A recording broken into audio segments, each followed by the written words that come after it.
Hi, my name is Selva. I've lived in St. Jamestown for all 20 years of my life. And I have been living here since 2 years. I've lived in St. Jamestown for over 20 years. Last 11 years. More than 10 years. I've been living in St. Jamestown for the past 11 years or so.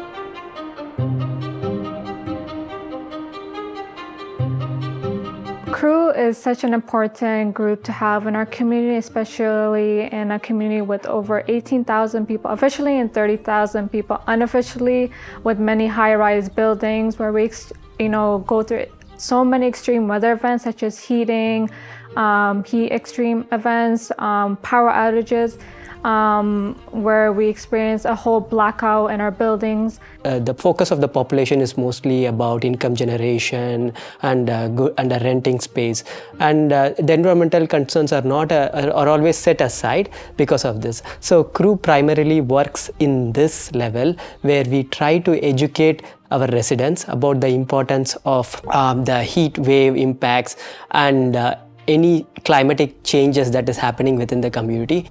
So this work is, to me, it seems crucial because it allows people to not only be educated, but also help prepare for the problem. In addition to that, it also strengthens the community's resilience and also raises the awareness of the fact that climate change is actually real. 30 degrees is quite it's normal for me from where I belong to. So, but when I came here and when its temperature is just 28 or 29, I feel that it's too hot. And what I can relate is it's not about only about the temperature. It's about the building, the structure that I have been living there.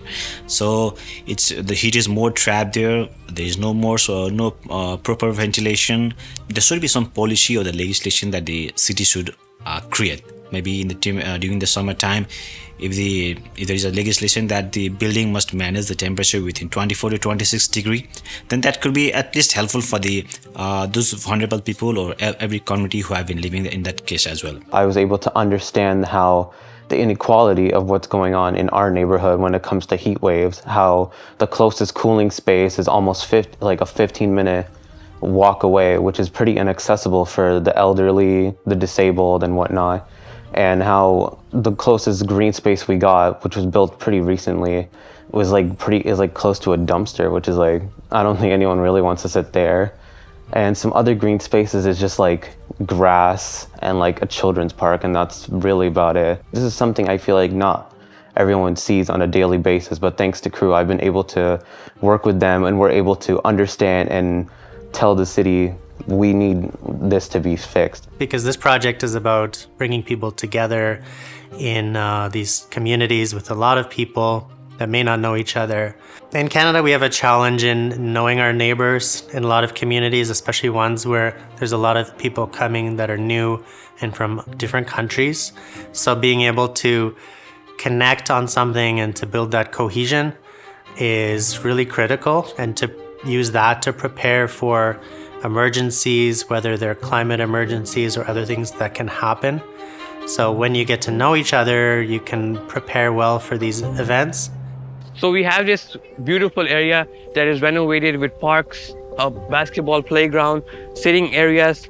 But the one thing is that we can't have many trees here because there is parking underneath this ground. We could make a structure that holds fans that throw mists at people during a heat wave to cool them down, and which could relax them and lower the heat in their body. This project provides me an opportunity to make a real difference to people. Like, we can provide the information to all people, and like they are safe and they have lots of resources to do all those kind of this stuff. So I believe that spreading knowledge to the other is a power, and by educating our community about extreme weather event, we can empower individuals, to protect them. I love the fact that we get to go as a group together and we able to address the concerns as a community. And we also see the response from the community has been really amazing. As we have seen that this mist station is close to this Highrise street, and this looks very user-friendly, or we can say it's friendly to all, from the children to the seniors and all the people in the St. Johnstown community. And we expect that maybe the community or the city of Toronto can install this mist station in other parks. So we hope that our voices and, in our group, such as CREW, Community Resilient to Extreme Weather, can be a voice to other communities to build their own organizations to extreme weather events, and also just to empower people to have a voice where they don't have one as well. My thinking is, if we are working in the community, if we are working in a neighborhood, like we all are same. So we have to raise the voice in the same way so we can work together and we can solve all those problems in a good way.